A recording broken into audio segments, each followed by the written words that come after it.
स्वस्थ होने के बाद राहुल गांधी की पहली हम जनसभा कह सकते हैं दिल्ली के पड़पड़गंज में आयोजित की गई। अनिल चौधरी पड़पड़गंज से प्रत्याशी हैं और रैली में क्या माहौल था और जो जनसभा हुई है उसके बाद कितना माहौल पड़पड़गंज के भीतर बदला है, खुद हम अनिल चौधरी जी से बात कर लेते हैं, समझ लेते हैं। राहुल गांधी की देखिए मतदाताओं से भी मुलाकात कर रहे हैं और गुरु हैं, ये देखिए अनिल चौधरी जी के गुरु पैर छू के प्रणाम आप कर रहे हैं। आर एस यादव जी, सबसे पहले तो मैं आप ही सवाल पूछ लेता हूँ, आपके शिष्य जो हैं वो चुनाव लड़ रहे हैं, क्या कहेंगे? सबसे कर्मठ, सबसे ईमानदार और इस पटपड़गंज विधानसभा क्षेत्र का प्रिय नेता अनिल चौधरी। जन जन की आकांक्षाएं हैं। ये जो भीड़ आप यहाँ देख रहे हैं ये ना जबरदस्ती बुलाई गई है ना पैसे देकर बुलाई गई है। मैं लेक्चरर रिटायर्ड हूँ, मेरा प्रिय छात्र, और मैं सुन कर के आया हूँ। कोई पैसे देकर ये इतनी आपने विशाल जनसभा देखी, ये पैसों से खरीद कर नहीं आई थी भीड़, ये प्यार है।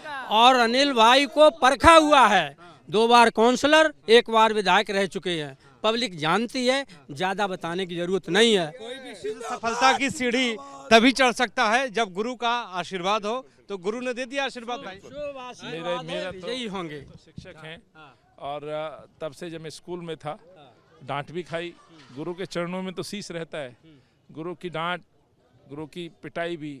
हम जैसे इस तरह के जो बच्चे होते हैं उनका जीवन सफल हो जाता है, तो मैं तो कहता हूँ धन्य हूँ मैं। आज मुझे नहीं मालूम था, मेरे सर यहाँ आए हुए हैं, मैथ्स पढ़ाते थे, RS यादव गुरुजी का नाम है।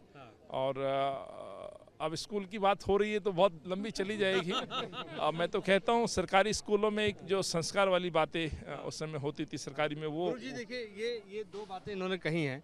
आप शिक्षक इनके रहे हैं, ठीक है ना, आप इनके गुरु तो मेरे भी गुरु। अब सवाल ये कि स्कूलों को लेकर बड़ा मुद्दा बना हुआ है दिल्ली के भीतर, कितना परिवर्तन हुआ है स्कूल में?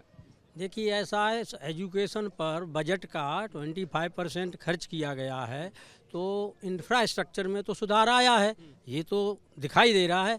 लेकिन मूलभूत जो बात है पढ़ाई की, सब्जेक्ट की, उस पर इतना ध्यान नहीं दिया गया। आप बताइए, चलिए आपने आशीर्वाद भी आपने आशीर्वाद भी ले लिया आपने। अब बताइए पड़पड़गंज में राहुल गांधी की सभा के बाद कितना माहौल बदला है? स्वस्थ होने के बाद राहुल गांधी पहली बार पहुंचे। बिल्कुल, मैं तो अपने नेता का, अपने प्रिय भाई का धन्यवाद देता हूँ। ये उनकी मोहब्बत थी।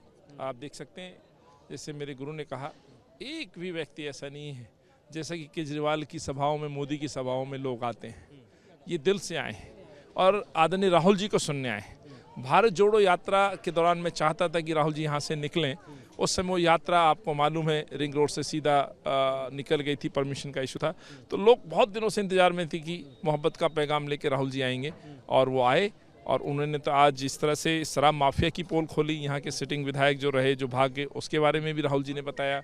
और जो फेलियर है और जो मुल्क के अंदर एक सरकार चल रही है जो एक भय का वातावरण बना रहे हैं, उसके ऊपर राहुल जी ने बहुत स्पष्ट कहा कि ये मुल्क संविधान से चलता है। ये मुल्क को, संविधान को मारने की जो कोशिश की गई है, जो 400 पार का नारा और संदेश देते थे, इसी मुल्क की जनता ने बता दिया कि हमें स्वीकार नहीं है।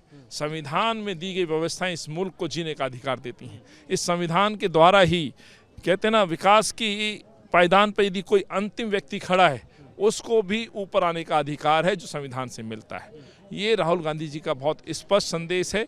हार जीत मायने नहीं है, लेकिन मेरी जनता ने, मेरी आवाम ने, मेरे पटपड़गंज ने आज खूब मोहब्बत के इस पैगाम को देने वाले अपने प्रिय नेता कहूँ, बेटा कहूँ, भाई कहूँ, राहुल जी का खूब इस्तकबाल किया। खूब मोहब्बत के लिए घंटों बैठे रहे, 2 बजे से लोग बैठे हुए थे, और लगभग आप देखिए थी आपकी रैली में। बतौर पत्रकार मैं कह सकता हूँ, मैं इसे भीड़ नहीं कहूँगा, ये सब दीवाने थे राहुल जी को सुनने के लिए।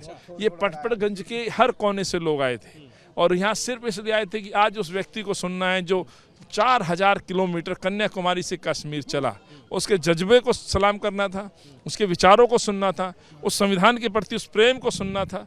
और इस मुल्क के सबसे तानाशाही शासक जो इस देश के प्रधानमंत्री हैं, उस पार्टी के जो 1925 से लगातार अपने परिवार को तो बड़ा करने में लग रहे, ध्वज का कभी सम्मान नहीं किया। कल हमने रिपब्लिक डे मनाया, तो आप अंदाज़ा लगाइए, ये संविधान ही तो है, ये मुल्क की जनता ही है कि उनको भी झुका दिया, तो उनके खिलाफ एक व्यक्ति लड़ रहा है। तो आज जो संदेश दिया है, केजरीवाल, सिसोदिया पहली चुनाव हार गए जब से जेल से छुट के आए, और सर्वे में, तमाम सर्वे में हारे पाए गए। तो शराब का जो जिक्र किया सच है, बड़ा घोटाला था, 21 साल की एज में साहब शराब पीने का अधिकार देंगे? 18 साल में कांग्रेस ने, मैं गर्व के साथ कहता हूँ, हमें मत देने का अधिकार दिया। और एक बड़ा पर्व चलेगा, अब चल ही रहा है, 5 तारीख को पर्व मनाएंगे। 18 साल का युवा वोट देगा और आप 21 साल के बेटे को आप दारू पिलाने का अधिकार दे रहे हैं। ये तो मैं कह सकता हूँ कि आप भाग्यशाली हैं, क्योंकि 3 सभाओं को रद्द करने के बाद ये कि राहुल गांधी शामिल नहीं हो पाए, उसके बाद आपकी सभा में आए। ये बताइए चुनौती कहाँ है?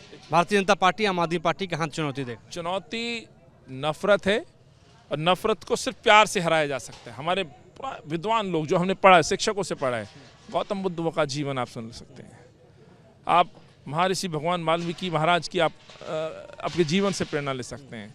बदलाव, इस मुल्क में कोई लड़ाई कुछ छोटे समय के लिए हो सकता है, खुश हो सकते हैं, लेकिन बड़ी लड़ाई यदि आप जीत सकते हैं तो प्यार से, मोहब्बत से जीत सकते हैं। तो ये नफरत के खिलाफ मेरा चुनाव है और मोहब्बत जीतेगी। बाकी विकास मेरी गारंटी, में अपने आप जीवन का, मेरा 22 साल का मेरे गुरु भी दे रहे हैं, मेरे शिक्षक भी दे रहे हैं कि मैंने लोगों के दिलों में मोहब्बत की जगह बनाई है, वो काम पे बनाई है।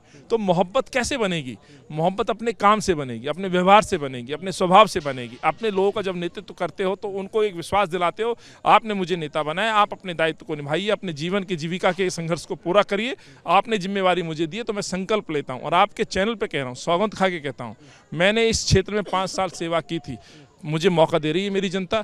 इनकी एक आवाज़ पर मैं वैसे ही फिर से घूमता नजर आऊँगा। और सबसे बड़ी समस्याएं जो सीवर आज उबल रहे हैं, आप सोसाइटी की बात की, शायद जहाँ आप रहते हैं वहाँ की जरा सीवर का हाल देखिएगा, सीवर का पानी आ रहा है, बीमारियां फैल रही हैं, जॉन्डिस, डायरिया जैसे रोग हर घर में पहुँच गए। तो बहुत काम करना है, लेकिन आज मुझे इतना अनुभव तो है, जो मेरे नेता पार्टी ने सिखाया, राहुल जी ने सिखाया और मेरी जनता ने सिखाया कि आप कैसे पब्लिक डीलिंग करते हैं। आप जिम्मेवारी आपको सिखाती है जब इंटरेस्ट लेते हो।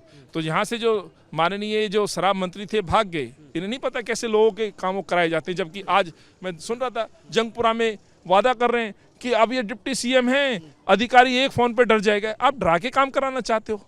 तो जो बीजेपी कह रही है वही केजरीवाल कह रहा है। मैं कल उनका भाषण सुन रहा था, केजरीवाल जी वोट मांगने गए डिप्टी सीएम के लिए। यदि विकास का इतना बड़ा शिक्षा क्रांति लाने वाला व्यक्ति है और उसके लिए जंगपुरा में वोट मांग रहे हैं केजरीवाल जी, मैं हैरान हूँ। और फिर वो कह रहे हैं कि सिसोदिया को जिताइए, डिप्टी सीएम बनाऊंगा। और डिप्टी सीएम बनने का अंदाजा लगा लीजिए, एक फोन पे अधिकारी डर जाएगा। डर से नहीं होता मेरे भाई काम। ये सीधे सीधे दिखा रहा है कि सिसोदिया वहां भी चुनाव हार रहा है। तो मोहब्बत से चुनाव होगा, मोहब्बत से जीतेंगे। लोगों के दिलों में फिर जो जगह वो तो दिख ही रही है। इंसान के कर्म मोहित भाई सामने आते हैं। मेरे कर्म थे 5 साल के जो मैंने किए, आज जनता मुझे गले लगा रही है, मेरा उदाहरण दे रही है, मेरे काम के बारे में बोल रही है। और एक के कर्म है जिसने शहर को नशे की राजधानी बना दी, वो भाग गया। एक आखिरी सवाल, नशे की बात आपने कह दी, पड़पड़गंज में आप शराब की दुकानें बंद कराते हुए दिखाई दिए। जीतने के बाद, विधायक बनने के बाद क्या मान लिया जाए कि अनिल चौधरी ठेके बंद करवा देंगे? 100% 3 ठेके मैं बता रहा हूँ, ऑन रिकॉर्ड बोल रहा हूँ, आपके श्रोताओं को कहना चाहता हूँ। मेरा कोई शराब पीने वालों से, देखिए मैं इतना वो नहीं हूँ, ना तो मैं कोई इस तरह का विद्वान हूँ कि मैं ज्ञान से उनका हृदय परिवर्तन कर दूँ। जो पीने वाले हैं उनके शौक़ हैं, ये शौक़ आज से नहीं हो रहे, पहले भी थे, आज भी, आगे भी चलते रहेंगे। लेकिन शराब की दुकानें, ठेके हमारे गली मोहल्ले के चौक पर बुराई का प्रतीक हैं। तो जो आपने कहा मैंने ठेके बंद कराए हैं, मैंने समस्तपुर, पांडवनगर, संजय झील का ठेका बंद कराया। मैंने यही शराब मंत्री के ऑफिस के सामने इन्होंने ठेका खुलवाया था, मैंने वो ठेका बंद करवाया कोर्ट में। आज उसमें बंधन बैंक है। तो अभी 3 ठेके ऐसे हैं जो इस क्षेत्र की बुराई हैं। एक D block west Vinodnagar Apex hospital है, 50 बेडेड हॉस्पिटल है, श्री राम चौक पर। वहाँ लगभग आप बिलीव नहीं करेंगे 250 गज का एक स्टॉक है, रोजाना 4-5 गाड़ियाँ आती है। वो ठेका मैं बंद कराऊंगा। जहाँ मैंने ठेका बंद कराया था संजय झील पांडवनगर में, फिर वहाँ एक ठेका खुल गया है, 2 मर्डर हो चुके हैं, वो बुराई है समस्तपुर पांडवनगर की, वो ठेका बंद कराऊंगा। तीसरा ठेका आप यदि मरीवार को जानते हो, ASN डे बोर्डिंग है, उस स्कूल के सामने, ठीक सामने एक ठेका फिर खोल दिया गया है। वहाँ माँ बहनें अपने बच्चों को पिक ड्रॉप करने जाते हैं, वो डे बोर्डिंग स्कूल है। जब तक बच्चे बाहर निकलते हैं, अंदाज़ा लगाइए कम से कम भी 400-500 महिलाएं, पेरेंट्स खड़े होते हैं अपने बच्चों को लेने के लिए। और ये 8वीं तक का स्कूल है, तब तक उस ठेके को निहारते रहते हैं, पब्लिसिटी करा रहे हैं ठेके की। तो ये 3 ठेके तो मैं ज़रूर बंद कराऊंगा मोहित भाई। मैं आपकी आईडी पे, चैनल की आईडी पे श्रोताओं को कह रहा हूँ, इनको अच्छा लगे बुरा लगे, लेकिन मेरी नज़र में शराब बुराई का प्रतीक है और ये वहाँ मोहल्ले में नहीं होने चाहिए। मोहल्ले के चौक चौराहे पे मंदिर होते हैं, मस्जिदें होती हैं, गुरुद्वारे होते हैं, अपने घर से लोग निकलते हैं, शीश झुकाते हैं, दुआ करते हैं कि मैं सही सलामत घर लौट के आऊँ। और जब घर लौटता है तो फिर उसको धन्यवाद करते हैं कि आज आपने मेरा अच्छा दिन बना दिया और शुक्रिया। लेकिन ये ठेके को देख के निकलना, ठेके को देख के घर में जाना, तो ये बुराई का प्रतीक है, बंद होना चाहिए। दो बड़ी बातें, राहुल गांधी ने इनके लिए जनसभा कर दी और अपील कर दिया, और गुरु का आशीर्वाद भी अनिल चौधरी जी को यहाँ पे मिल गया है। तो दो अंत में कहना चाहूँगा कि अनिल चौधरी किसी इंट्रोडक्शन के मोहताज नहीं है, यहाँ की पब्लिक ने परखा हुआ है पहले से, इसलिए कोई दिखावा करने की जरूरत नहीं और प्रोपेगेंडा की जरूरत नहीं, सब जानते हैं। सब जानते हैं अनिल चौधरी को। ग्राउंड जीरो से हम आपको यही बताने और दिखाने की कोशिश कर रहे हैं कि राहुल गांधी की सभा ने कितना बदल दिया माहौल पड़पड़गंज का। अनिल चौधरी से हम समझने की कोशिश कर रहे थे। हमारे सहयोगी राकेश कुमार चौहान के साथ मोहित राज दुबे, न्यूज़ नेशन दिल्ली।